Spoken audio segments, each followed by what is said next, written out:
Welcome to the Rebel Rise podcast, a place where values-driven founders on a mission for more come to connect, learn, and grow. Here, we celebrate the relentless spirit of leaders building businesses that create real good for their clients, communities, and the world. No subject is off limits, and every episode is designed to bring you clear strategy, steady leadership, and people-first operations you can actually sustain. Get ready to grow ethically, lead well, and build something that works without burning you out. Your impact journey begins right here. Let's go.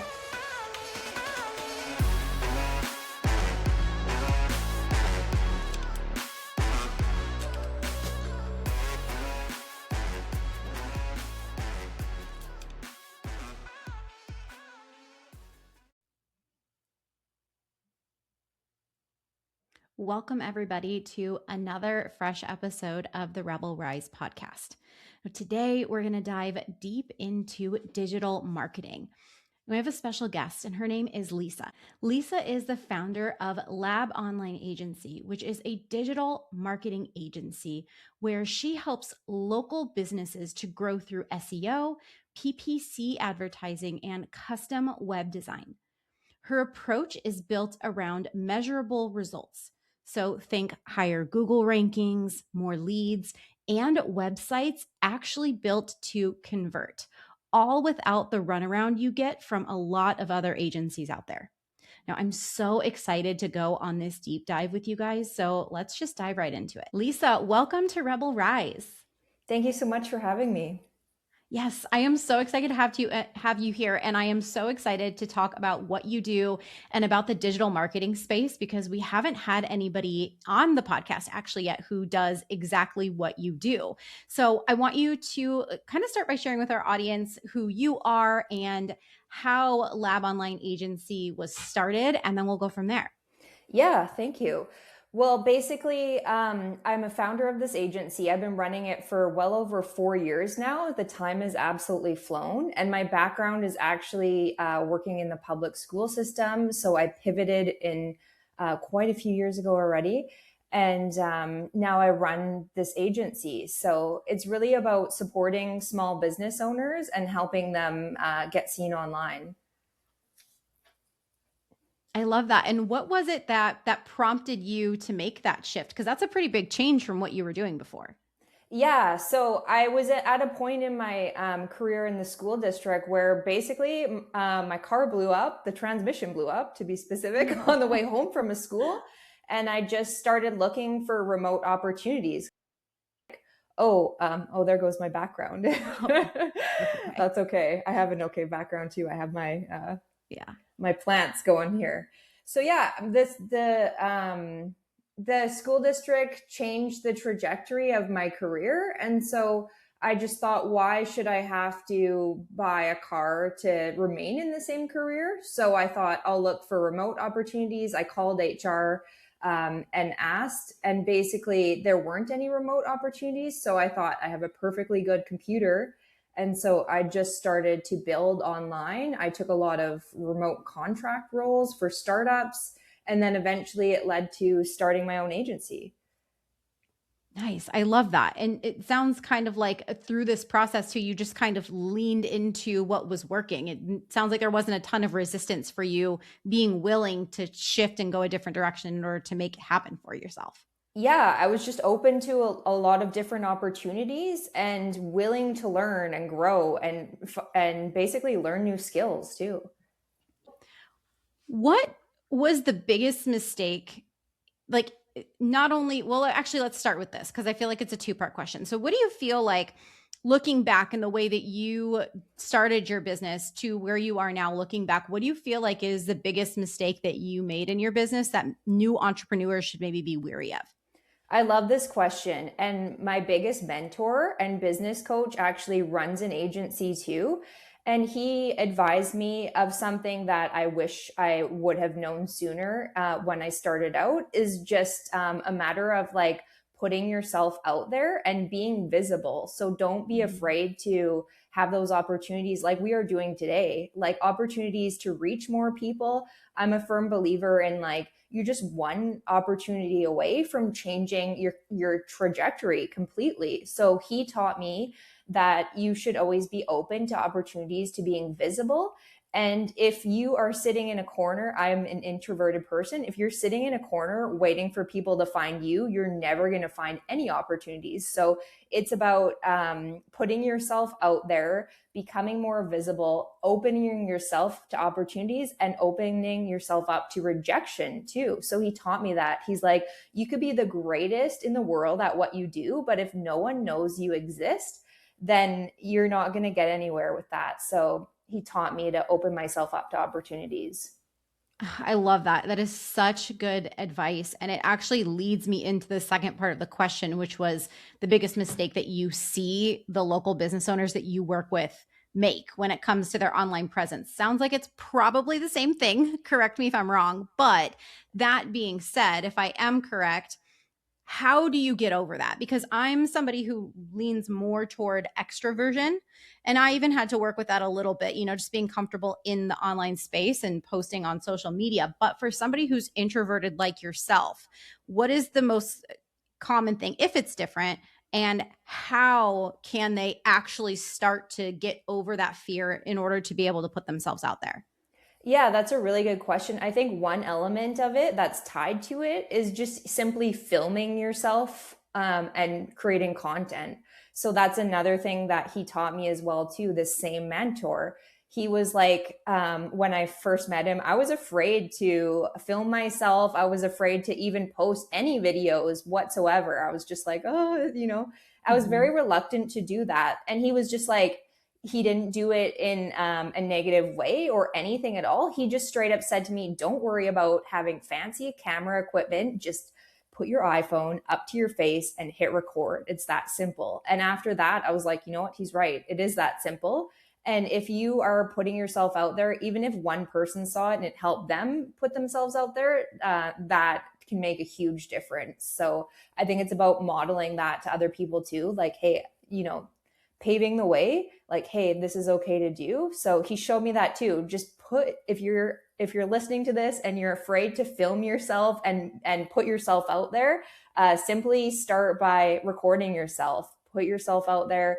You don't need fancy camera equipment. Yes, it's a nice to have, obviously better quality. It looks nicer. It might even sound better if you have audio set up, but you don't need fancy equipment just to get started. Yes, that is so true. And I think actually, even more so now, I think the pendulum, not to dive too deep into AI, but I think that pendulum of perfection that kind of comes with what we're seeing with AI right now is swinging the opposite way, where people actually want to see more of that.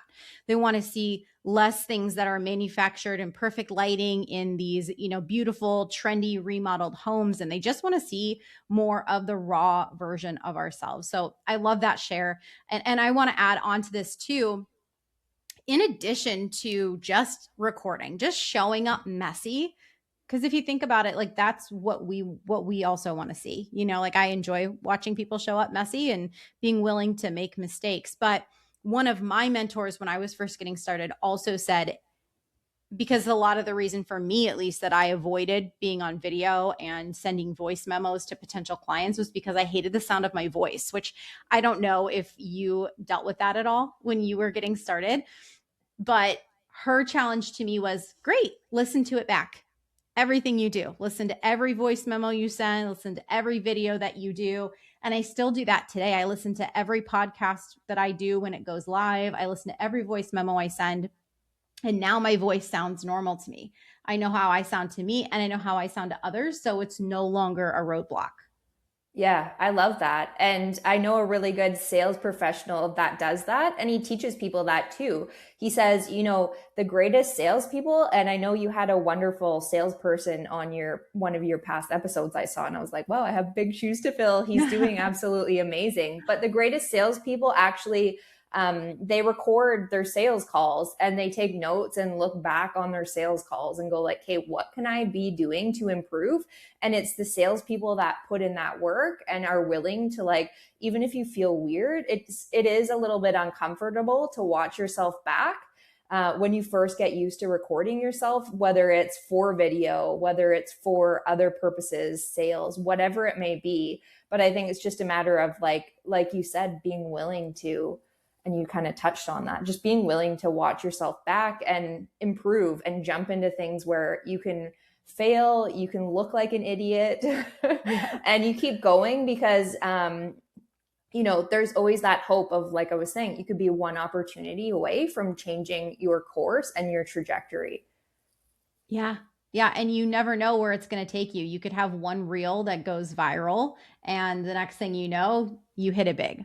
That's not the case in most cases. I don't want to lead anybody astray. Like, so you got to work harder than that. But you just never know, right? Like, if you don't take the leap, you never know. Yeah, and that's the thing with entrepreneurship too, is you work at all these opportunities and sometimes you never know what's on the other side of them. And I think that's one of the most difficult things about it. You keep showing up and you keep doing all these things, and when you don't have anything to validate those results, is really difficult to keep going. So I had someone else ask me that, what's the hardest part about entrepreneurship? I think that is really the hardest part. It's keep going when you don't have any sort of validation on what you're doing whatsoever. Yeah. And then you keep showing up, you keep doing the same stuff for the hope that it's going to take off. And I saw a quote, it said, what if you knew you were 100 rejections away from like landing your dream? Then you would keep going, right? If you knew that, okay, you have to do 100 of them to get there, right? So Yeah. it's a matter of building like a psychological toughness. Yeah, I totally agree with that. And you have to be willing to speak to a room of zero to get to where you want to go, for sure.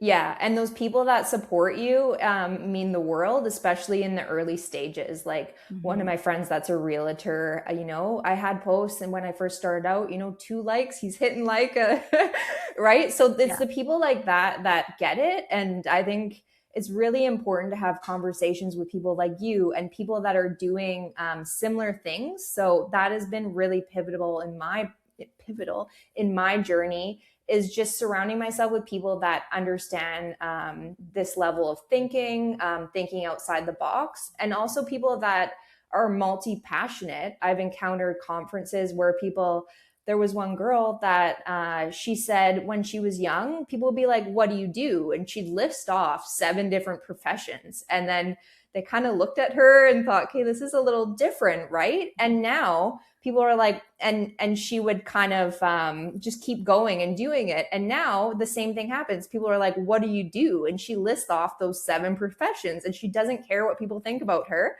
And she's happy, and that's all that matters to her. So I think we get so stuck on this idea that we need to have one profession and one passion that we commit ourselves to. And it doesn't necessarily have to be the roadmap to anything. We're just told to do that. It doesn't necessarily mean that you have to stick with it. And I think there's stats that even say people in career jobs, they change their career an average of like 7 to 9 times over their lifetime. So Mhm. I think a lot of people are scared to make transitions and make changes, but there's always other opportunities. You can always do other things. So I think if for someone listening to this, if you're scared to dive into something new, you can always find new opportunities. So take that risk, take that chance. You only live once and you only get to experience these things once. So I think it's important to explore different passions. Yes, I love that. And I don't know if you're into human design, Lisa. I am, and I'm a manifesting generator, and that's literally how I am built, to have my hand in many pots and to be doing multiple things. So I love to hear you say that, because most people, we just listen to what everybody else said, which is exactly what you just said, right? Is that we're taught we can only do one thing. So I just wanted to highlight that, because for anybody listening, if one thing feels really good to you, that's amazing. But if you're somebody who is like me and I was being told just do one thing, I'm like, I literally can't. I literally can't. I don't know how to sit still. So I love that you shared that. Thank you. Yeah, I've read that book. There's a book on human design as well too. I've read that book and kind of explored that area too. And my results said the same thing as yours, that I'm a manifesting generator. So I think it's really interesting to explore those things. And you meet like one of the coolest things about having an online business is you meet the most interesting people of your life. I think Mhm. I've met the most amazing people that I can't even count on one hand. Like I think, like there's just so many incredible people that you encounter in so many different contexts that I think that alone just holds so much value because you're opening up your world. It's like a lot of people say, like, there's a lot of self development on steroids in entrepreneurship. And I think that's absolutely true. And one of my favorite books is The Miracle Morning by Hal Elrod. And in that book, he does do self development on steroids. And not only, it's not like a passive book where he's just teaching people, okay, go read this book and then put it down and see you later. He's saying implement these practices in your life. So he teaches you how to implement all these practices. And then when you show up to do your work, you have this balance. So it's really interesting to me to like pick up all these different tidbits on learning from different people.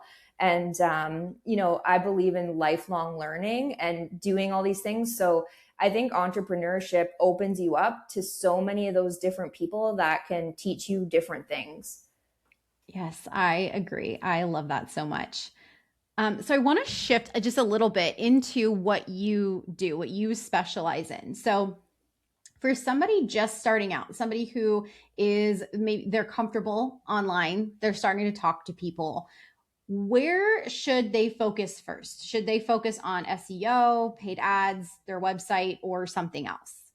I think it really depends on the nature of the business you're starting. If you're doing like a small service based business, whether it's brick and mortar or online, it's really good to have an online presence and to be creating those videos so that when people look you up, they're like, okay, this is what this person is all about. And they're connecting with you. It's like elevating your brand and your online presence. It's really difficult to put that to like one specific answer. I would say it depends on the business that you want to start. So if you're starting a service based business, definitely implement the content as it adds to it. And if you're doing like a product based business, definitely look into SEO and, you're finding ways to like get people to connect with you and connecting those people searching for your service or your product online to you. So I think it's a matter of doing that early too, because it does take time to build some of these things. A lot of people think like, hey, I don't have any business, it's time to start some campaigns, and they think it's really easy, but it's actually a collaborative approach. You don't just go hand something off to someone. You're like setting it up in a way that it's going to be effective and it's going to be productive. So I think it's a matter of like setting yourself up for success in those marketing campaigns as well. So yeah, it depends if you want to go product based or service based and like the nature of the business that you're starting. A lot of people are also doing a lot of, which I really find interesting, a lot of UGC marketing. So I'm seeing a lot of that too online, and that is heavily content based. So, yeah, I think it's a matter of the business that you start. It really depends on the business you're starting up. Okay. Yeah. And can you, for the audience listening, what is UGC marketing? UGC is simply user generated content marketing. So you can get basically brand promotions and, you get a lot of products sent to you that are completely complimentary because you're essentially promoting them online. So whether you have like an Instagram page promoting the products, and a lot of people are implementing that into their marketing. I went to a conference where one of the speakers is actually local to me, and she's absolutely amazing. She did a talk on how she used UGC marketing to turn over a dead hotel. So she Wow. brought a bunch of UGC marketers into the hotel that was completely dead. It had no sales. And all the UGC marketers came in with their dogs and just showed like, hey, this is what it's like to stay here. And then people out of nowhere were booking into this hotel. So that's the power of doing those things online and the presence that it can have. Yeah, and just really getting creative. So I want to go back to the CEO or the SEO paid ads website question because I started my business completely bootstrapped. So I never took out a business loan or anything like that. So my businesses for the first few years were really heavily built on referrals and just what I was able to generate. So do you recommend most people start that way, or do you recommend, like, is there like a quicker way, I guess? Like, should somebody start with a business loan first so that they can pour money into SEO and paid ads and things like that, since they are a higher cost to the business? That's a really like realistic question to ask because I'm sure people face so many questions on like, Kate, no one actually talked about the logistics of how I actually start this. So my answer to that would be like, obviously it's not a need to have. No one can access that. Like it's not an absolute guarantee, and not everybody can access those sorts of things. Like some people might realistically get rejected for those things, but that doesn't mean you can't try anyways without it, right? So I would say if you can get it, that's amazing, and it's gonna expedite your progress. It's just like if you hire a mentor, it's going to expedite your progress, right? So it's like coaching and counseling as well too, that when you have someone that's like been in your shoes and they're further ahead of you, they can validate you and speed up your progress. So I think if you can access resources and funds, that's a great thing to do. It's not a need to do, but it's a huge asset because you can expedite your progress. You can run, the sky's the limit then. You can run marketing campaigns, you can do SEO, you can run ads, you can hire coaches that are more successful than you, and they've kind of paved the way ahead of you.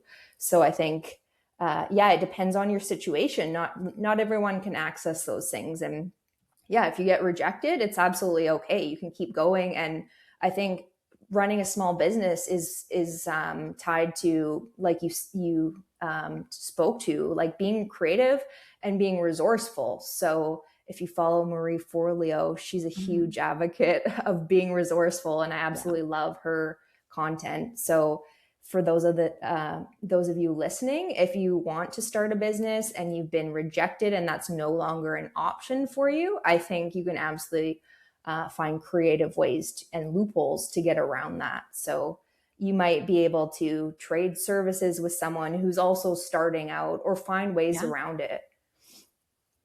Yeah. And I also would recommend, just from experience of me trying to run my own ads without knowing what the hell I'm doing, if you do have the means to pay someone, an expert like Leesa, who can help you with that, you should. Because otherwise, you do spend a lot of money in the beginning just trying to figure out what is going to work, who it's going to engage with. Is it hitting the way I want it to? And then is it converting? So is that where you spend a majority of time with your clients in the beginning, is helping them to troubleshoot that piece? Yeah, and it's really about like narrowing down, okay, what have you tried already and what are we willing to try next? And like I said, it's a collaborative effort. So I encountered some of the most creative and resourceful people as well too, as small business owners, where they create all these ideas that are already in place, and it sets me up in a position to be like, yeah, we'll run the campaign, and we can also run with this thing that you did too. So it's really great to see people that are creative and willing to work together to problem solve, troubleshoot, and create that common goal. Yeah. And how do you know once a business is ready to scale through digital marketing? Yeah, that's a really good question. I think, yeah, it's just anyone is honestly ready to scale. It's comes back to like their psychological idea of readiness. How are we even defining readiness? I think if we ask 10 people that right now, they would all have different answers. So Fair.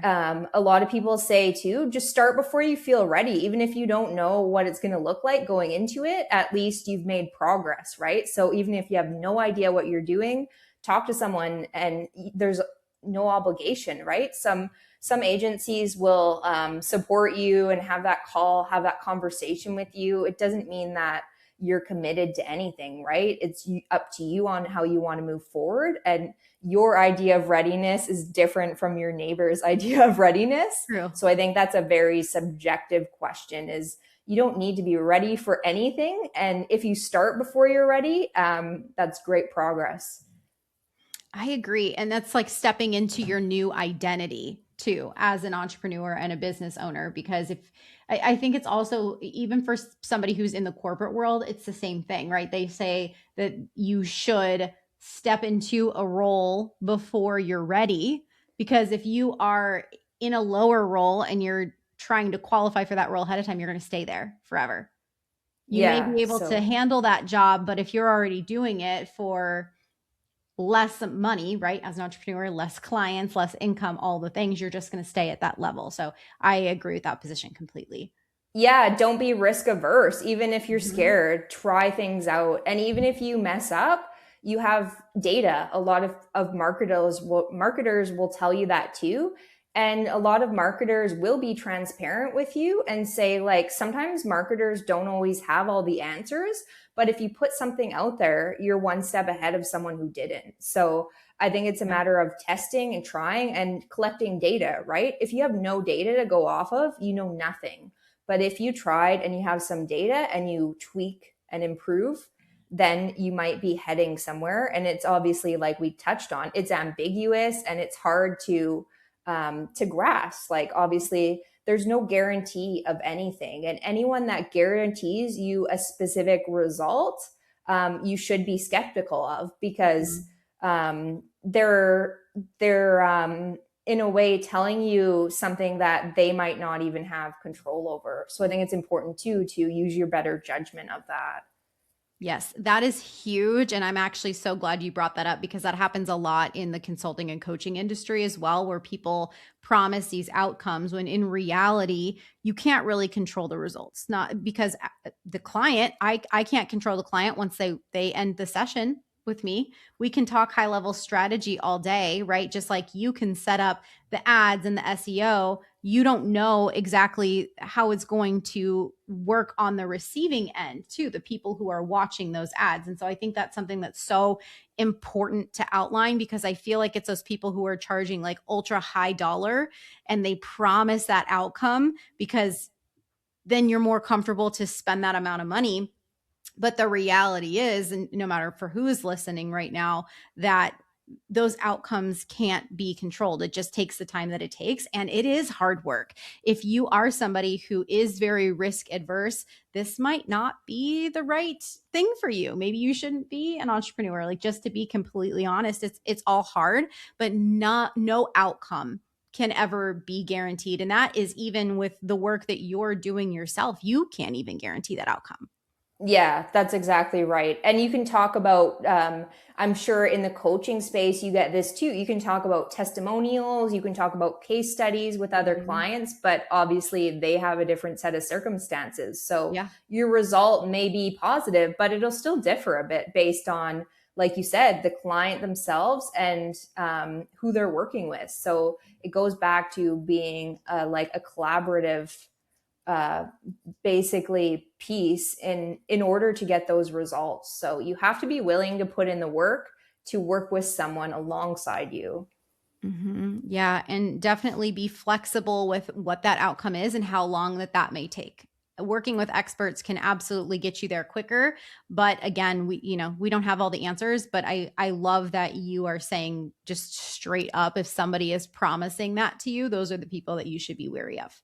Yeah. And if you don't have a title for this episode right now, it should be the down to earth approach to starting your own business. I love it. Because we're Yeah. sitting here, my background disappeared. Yep. I'm sitting here and now it's just me and my plants, and I don't have fancy equipment and I don't Nope.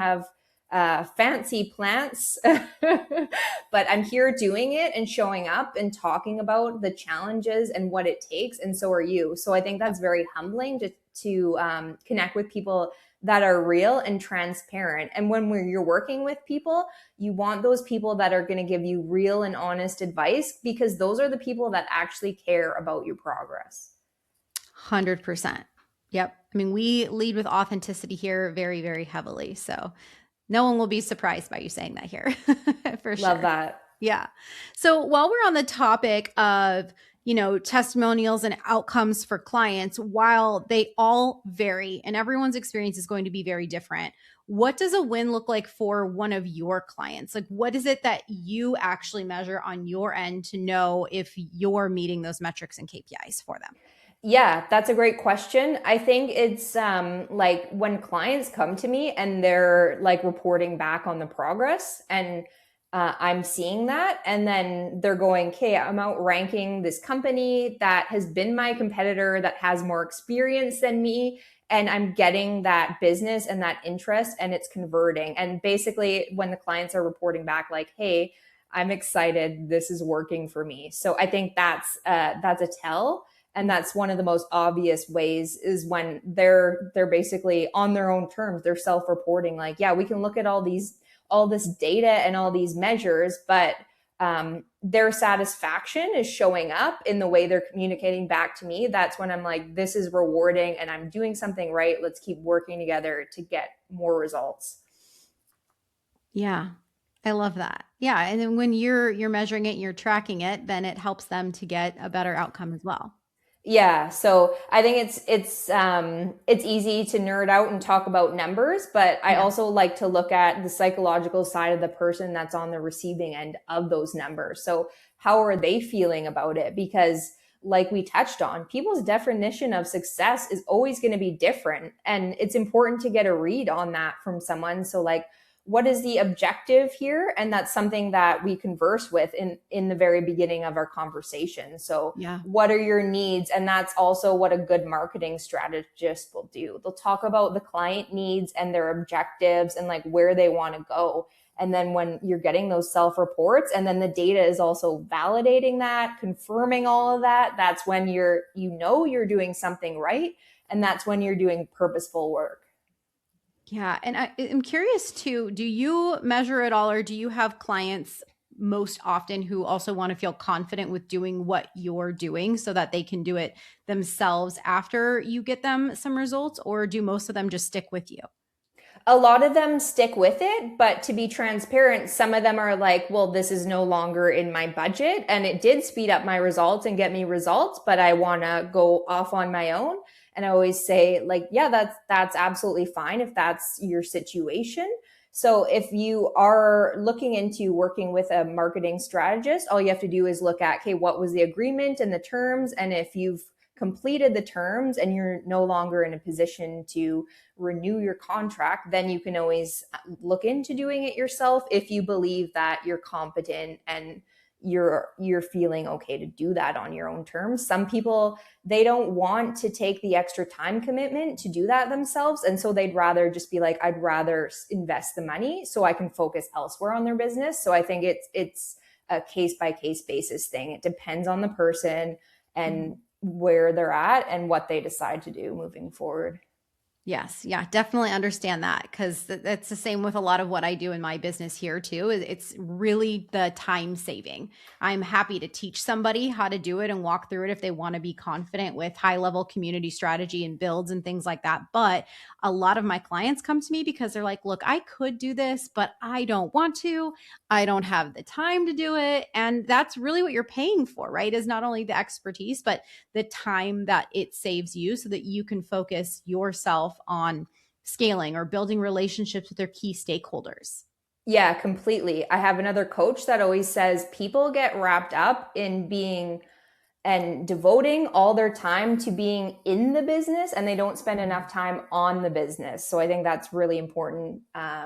Key piece too to people that are starting out, don't get trapped into spending all your time in the business and also work on the business. Yep, that is very, very easy to do to get stuck right in the weeds. Yeah, for sure. Yeah. So, if somebody would like to get a hold of you, Leesa, to learn from you, to work with you, how can they best reach you? Yeah, the easiest way would be probably Instagram or LinkedIn as well too. If you're not on Instagram, I'm pretty active on both platforms. So my Instagram is labagency.online And then it's Leesa Blankert if you search me up on LinkedIn. Perfect. And we'll make sure that all of that stuff is in the show notes for everybody, as always. Leesa, thank you so much for being on. This was so fun and so interesting to talk about. And I know our followers are going to get a lot out of this conversation. Thank you so much for your time and your dedication. No, thank you. Thanks for listening to another episode of the Rebel Rise podcast. Be sure to subscribe so you never miss an episode, and invite your friends to join us next week. This is your time. Now get out there and rise.